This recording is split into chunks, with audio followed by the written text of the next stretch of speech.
नमस्कार, मी अर्चना. गावाकडच्या रेसिपी या चॅनलवर तुमचं स्वागत. आज मी तुम्हाला टोमॅटो भेंडी दाखवणार आहे. एकदम सोपी पद्धत पण खायला एकदम टेस्टी अशी. तर भेंडी अगोदर स्वच्छ धुवून नंतर अशी कट करून घेतलेली आहे आणि चाळणीवर ठेवलेली आहे. थोडंसं वाटण बनवून घ्यायचं. कोथिंबीर, सुकं खोबरं घेतलेलं आहे, लसूण आणि अद्रकीचा थोडा तुकडा घेतलेला आहे. मिक्सरला बारीक करून घेऊ. भांड्यामध्ये थोडंसं तेल, यामध्ये भेंडी टाकायची. गॅसची आच मोठी ठेवून काही सेकंदाशी भेंडी परतून घ्यायची. भेंडी परतून झालेली काढून घेऊ.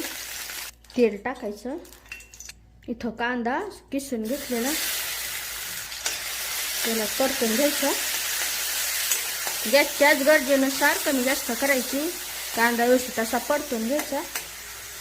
इथं कांदा व्यवस्थित परतवला गेलेला आहे. गॅसची आच कमीच करायची. आता एक मोठा टोमॅटो किसून घेतलेला यामध्ये टाकायचं. हे जे वाटण बनवलेलं आपण टाकायचं. वाटण ते व्यवस्थित असं परतून घ्यायचं. वाटण जे बनवलेलं आहे त्याचा कच्चेपणा जाईपर्यंत व्यवस्थित असं परतून घ्यायचं. गरजेनुसार गॅसची आच कमी जास्त करायची. परतवत असताना यामध्ये हळद, घरगुती मसाला व्यवस्थित असं परतून घ्यायचं. तो व्यवस्थित असं परतून झालेलं बाजूने तेल सुटलेलं आहे. खमंग असा सुगंध सुटलेला आहे. यामध्ये आता ही तेलात परतून घेतलेली भेंडी टाकायची. व्यवस्थित असं मिक्स करून घ्यायचं. एकदा वाटण परतवलं गेल्यानंतर गॅसच्या कमीच ठेवायचे. का यामध्ये थोडंसं पाणी टाकायचं, जास्त नाही.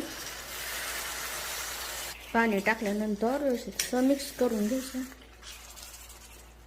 चवीनुसार मीठ टाकल्यानंतरही थोडंसं मिक्स करून घ्यायचं. फक्त 2 मिनिटं मंद आचेवर ठेवायचं झाकून. 2 मिनिटं झालेले. गॅस बंद करायचा. यावर बारीक कट केलेली कोथिंबीर. छान अशी भाजी तयार झालेली आहे. मसालेदार अशी भेंडीची भाजी. भेंडी तुम्ही नेहमीच बनवत असताल, पण या पद्धतीने नक्कीच बनवून पहा. कसे झाले तेही मला कमेंटमध्ये नक्की सांगा. अशा माझ्या साध्या सोप्या रेसिपीज तुम्हाला आवडत असतील तर माझ्या चॅनलला सबस्क्राईब करा. चॅनलवरच्या बाकी रेसिपीजही आवडल्या तर त्यांनाही लाईक करा.